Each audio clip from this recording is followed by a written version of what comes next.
سننے کی کوشش کروں گا۔ درود شریف پڑھیں۔ اللہ رب محمد صلی اللہ علیہ وسلم نحن عباد محمد صلی اللہ علیہ وسلم صلاۃ و سلام علیک یا رسول اللہ صلی اللہ تعالیٰ علیہ وسلم۔ ابھی آپ نے بہت بہترین انداز میں شاعر ہندوستان جو بڑی بڑی کانفرنسوں میں ماشاءاللہ جاتے ہیں، عالی جناب شان عرب صاحب سے بہت بہترین انداز میں نعت مصطفیٰ سنی۔ اللہ عز و جل مزید برکت عطا فرمائے۔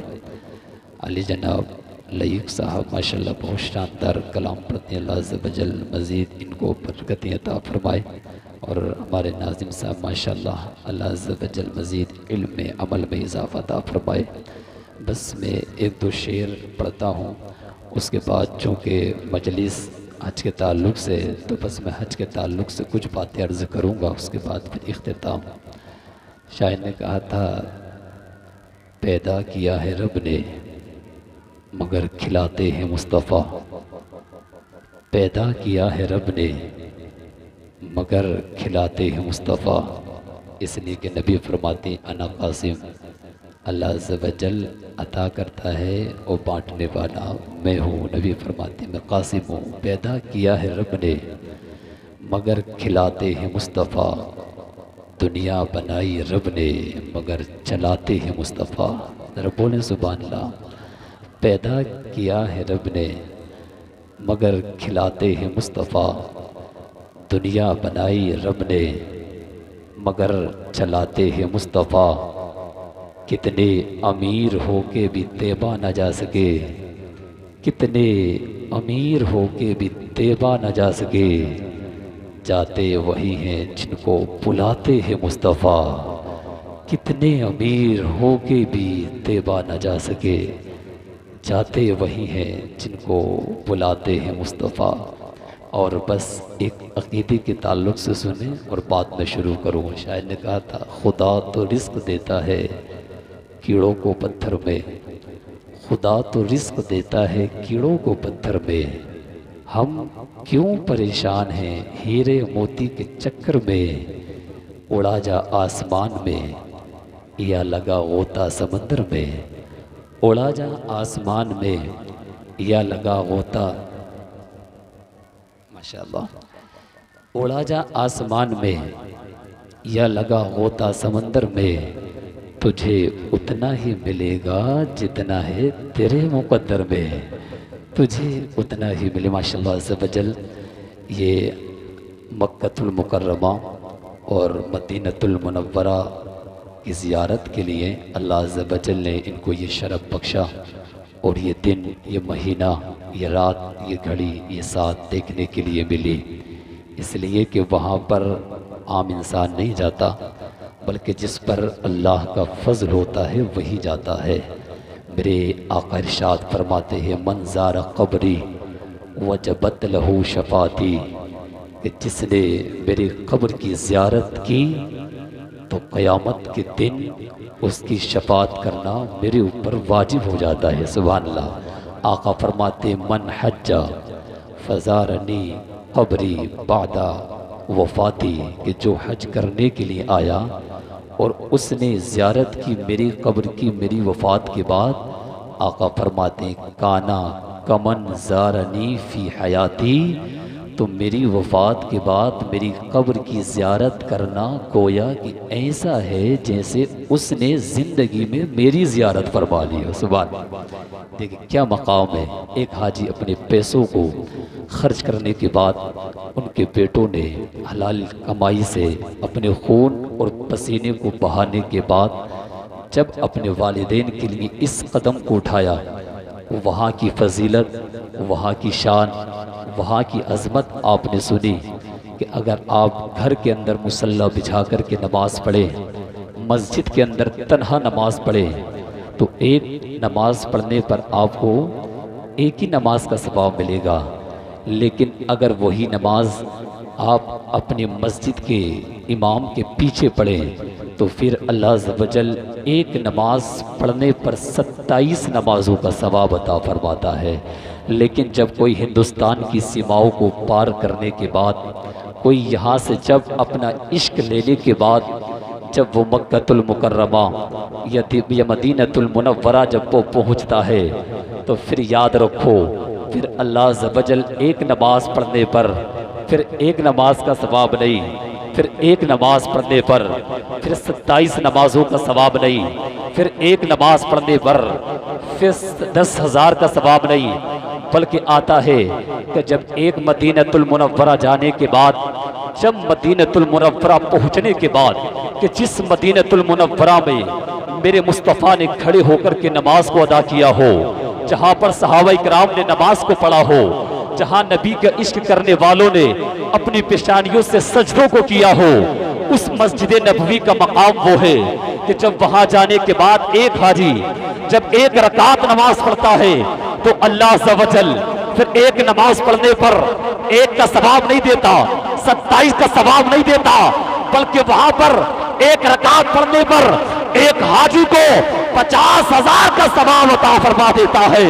اور جب مدینۃ المنورہ سے نکلنے کے بعد جب مکۃ المکرمہ پہنچتا ہے، وہی مدینۃ المنورہ اور وہی مکۃ المکرمہ جس کی عظمت کو قرآن میں بیان فرمایا، جس کے تقدس کو احادیث میں بیان فرمایا، اور جب مدینہ کی سیماؤں کو پار کرنے کے بعد، جب مکۃ المکرمہ پہنچنے کے بعد، جب خانہ کعبہ کے سامنے اپنی پیشانی کو جھکانے کے بعد جب ایک حاجی نماز پڑھتا ہے تو اب 50,000 نہیں، اب 60,000 نہیں، اب 70,000 نہیں، بلکہ ایک رکعت پڑھنے پر ایک حاجی کو 1,00,000 نمازوں کا ثواب عطا فرما دیتا۔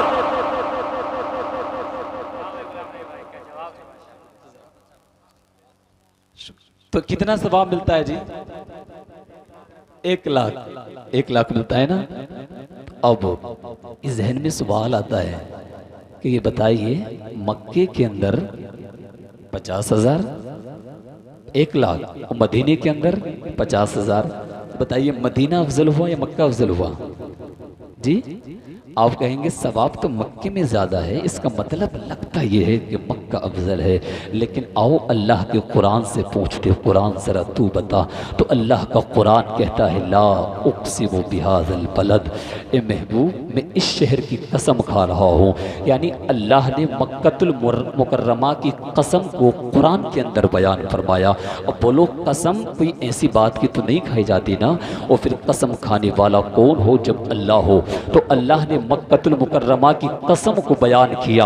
اب آؤ مقدس علماء سے پوچھو، ان سے کہو اے مولا ذرا بتاؤ تو صحیح قسم کو بیان فرمایا، کیا اس لیے کہ مکۃ المکرمہ کے اندر خانہ کعبہ ہے، کیا اس لیے قسم کو بیان فرمایا، یا پھر مکۃ المکرمہ کے اندر منا ہے اس لیے قسم کو بیان فرمایا، یا مکۃ المکرمہ کے اندر عرفات ہے اس لیے قسم کو بیان فرمایا، یا مکۃ المکرمہ کے اندر عرفات ہے اس لیے یہ مزدلفہ ہے اس لیے نہیں، بلکہ اللہ کا قرآن کہتا ہے لا اقسم بہذا البلد وانت حل بہذا البلد، بلکہ اللہ نے مکۃ المکرمہ کی قسم کو جو بیان فرمایا، اس لیے نہیں کہ وہاں پر مکہ ہے، اس لیے نہیں کہ وہاں پر منا ہے، بلکہ اللہ ارشاد فرماتا مصطفیٰ قسم کو اس لیے بیان فرما رہا ہو کہ مکۃ المکرمہ کے اندر تمام نبیوں کا سردار تشریف فرما ہے، یعنی ہمارے مصطفیٰ مکۃ المکرمہ کے اندر، اس لیے اللہ نے مکے کی عظمت کو اور مکے کی قسم کو بیان فرمایا۔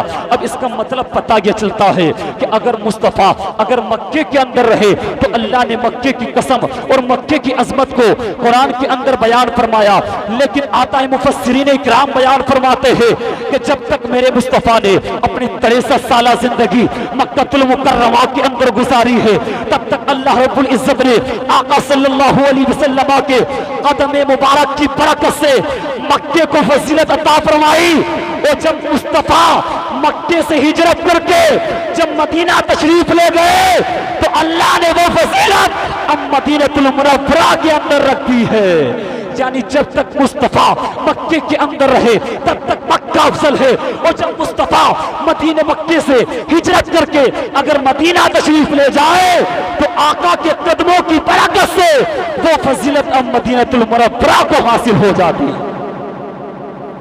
اب آپ کہیں گے حضرت بات تو سمجھ میں نہیں آئی کہ 1,00,000 ثواب جہاں زیادہ ہوگا تو وہ فضیلت مائن کے اعتبار سے زیادہ سمجھ میں آتی ہے۔ اچھا میری بات سمجھ میں آ رہی کہ نہیں آ رہی ہے؟ حضرت ذرا بولیں نا سبحان اللہ۔ تو اب ذرا سنیں، اس بات کو ذرا کیچ کریں، جب 1,00,000 ثواب مکے کے اندر، اور علماء کہتے مدینہ افضل ہے نبی کی وجہ سے، تو اگر افضل ہوتا تو 1,00,000 ثواب مدینے میں ملنا چاہیے تھا، 50,000 مکے میں ہوتا، لیکن 1,00,000 مکے میں اور افضل مدینہ، ایسا کیا؟ تو یاد رکھیے گا، بتائیے ایک مثال جلدی سے بتائیے کہ اگر کوئی انسان 50,000 روپے کمائے اور اس کے 1,000 روپے خرچ ہو جائیں اور 49,000 بچ جائیں، ایک انسان تو یہ ہے، اور ایک انسان یہ ہے کہ 1,00,000 روپے کمائے اور 1,00,000 روپے خرچ ہو جائیں، تو ادھر 49,000 بچ گئے، دونوں میں کون بہتر ہے؟ ذرا بتائیں، ذرا کون بہتر ہے؟ آپ کہیں گے حضرت اس کا مطلب جو 50,000 کمانے کے بعد 49,000 بچا لے وہ بہتر ہے، اور جو 1,00,000 کمانے کے بعد 1,00,000 خرچ کر دے وہ تو کوئی بات نہیں، وہ تو بہتر نہیں ہے، اور پلس اس کے اوپر قرضہ ہو جائے تو یہ تو اور بھی اچھی بات نہیں ہے۔ تو بس اب آپ اس مثال کو سمجھ گئے نا، تو ذرا اس بات کو سمجھے۔ اب مکے کے اندر 1,00,000 تو ثواب ہے، لیکن مکۃ المکرمہ کے اندر اگر ایک نیکی پر 1,00,000 کا ثواب ہے نا، تو ایک گناہ کرنے پر 1,00,000 گناہ کا عذاب بھی ہے۔ اللہ اکبر۔ اب بتاؤ، اگر تم نے ایک نیکی مکۃ المکرمہ کے اندر کی، اور مکۃ المکرمہ کے اندر ایک نیکی کرنے کے بعد، اور جب آپ نے مکۃ المکرمہ کے اندر اگر ایک گناہ کر دیا، تو ایک گناہ کیا 1,00,000 گناہ ہو گئے، تو ایک نیکی اور گناہ دونوں برابر ہو گئے۔ ادھر اگر ایک گناہ اور کر دیا تو ظاہری سی بات ہے 1,00,000 گناہ ایکسٹرا آپ کے اوپر قرضہ ہو جائے گا۔ لیکن آؤ ذرا مدینے کے اندر اگر آپ سمجھ گئے، لیکن بحر مدینے کی شان، بحر مصطفیٰ کی شان، بحر مصطفیٰ کا مقام، بحر مصطفیٰ کی عظمت، کہ مکے کے اندر اگر ایک گناہ کرو تو 1,00,000 گناہ کرنے کا عذاب بھی ملتا ہے۔ ایک نیکی کی، ایک گناہ کیا برابر، اور ایک گناہ ایکسٹرا کر دیا، ایک گناہ کا 1,00,000 گناہ ایکسٹرا آپ کے اوپر قرض ہو گیا۔ لیکن مدینے کے اندر ایک نیکی تم نے کی ہے، اللہ نے 50,000 کا ثواب عطا کر دیا، لیکن اگر ایک گناہ کر دیا تو رب فرماتا فرشتوں، ایک گناہ کرنے پر 50,000 گناہ مت لکھ دینا، بلکہ ایک گناہ کرنے پر ایک گناہ لکھ دینا، تاکہ 49,000 نیکیاں بچ جائے۔ اس کے بعد اگر مصطفیٰ کے وسیلے سے اگر یہ حاجی اگر دعا مانگ لیتا ہے تو اس ایک گناہ کو بھی معاف فرما دیتا ہے۔ تو ذرا مجھے بتاؤ کہ مکہ افضل ہے یا مدینے کے مصطفیٰ کا مدینہ افضل؟ کیا افضل ہوا؟ مدینہ افضل ہوا نا۔ اب لوگ کہتے ہیں جب 1,00,000 ثواب ہے تو پھر مکہ افضل، لیکن باہر یہ مدینے کی فضیلت ہے۔ اللہ اکبر۔ اب ذرا سنیے گا، یہ حاجی کے حج ہے۔ جی ہاں، حج کے اندر 7 فرائض ہیں، حج کے اندر 28 واجبات ہیں، حج کے اندر جی کئی 15 سنتیں ہیں۔ یہ حج کے مسائل، احرام کے مسائل بہت سارے ہیں، لیکن آؤ ذرا، جب آپ ایک حاجی جاتا ہے اور مشرق کی جانب سے جانے کے بعد جب باب السلام کے ذریعے سے جب اس کعبۃ المکرمہ اور مکۃ المکرمہ کے اندر جیسے انٹری وہ کرتا ہے، آتا ہے، جیسے اگر حاجی اگر دیکھنے کے بعد مکۃ المکرمہ کو جیسے اگر جو دعا مانگتا ہے، اللہ عز و جل اس کی دعا کو قبول فرماتا ہے، اور جیسے دیکھے اور نظر پلٹتا رہے، دیکھتا جائے نظر پلٹتا جائے، دیکھتا جائے نظر پلٹتا جائے۔ جتنی مرتبہ حاجی مکۃ المکرمہ کو دیکھے گا اتنی مرتبہ دیکھنے کا ثواب بھی ملے گا۔ اس کے بعد میں جائے گا زمزم پر، وہاں پر دعا مانگی جائے، وہاں پر دعا قبول ہوتی ہے۔ حجر اسود کے پاس جایا جائے، اس کو چومنے کے بعد دعا مانگی جائے، وہاں دعا قبول ہوتی ہے۔ حجر اسود سے جسٹ برابر میں جس کو مستجاب کہا جاتا ہے، مستجاب کے پاس کھڑے ہونے کے بعد اگر کوئی دعا مانگتا ہے، آتا ہے تفسیروں کے اندر کہ 70,000 فرشتے حاجی کی دعا پر آمین کہنے کے لیے مستجاب کے پاس ہر وقت تیار رہا کرتے ہیں۔ جی یہ مستجاب ہے، جی یہ مطاف ہے، جی یہ مستجار ہے، جی یہ حتیم ہے، یہ تمام کے تمام۔ اور ایک بات اور میں آپ کو جی بتا دیتا ہوں، ذرا جب حاجی جاتا ہے اور جانے کے بعد جب طواف کرتا ہے، جو حج کا رکن ہے، ایک ہے جی طواف قدوم الگ ہوتا ہے، طواف زیارت الگ ہوتا ہے، اسی کو طواف افاضہ کہتے ہیں، طواف رخصت الگ ہوتا ہے۔ 3 طریقے کے طواف ہوتے ہیں۔ طواف قدوم جا کر کے کیا جاتا ہے، یہ طواف کرنا سنت ہوتا ہے۔ طواف زیارت اور طواف افاضہ جو ایک جانے کے بعد جو فرض ہوتا ہے وہ طواف فرض ہوتا ہے، اور جو طواف رخصت اور طواف ودا جو آنے کے وقت طواف کیا جاتا ہے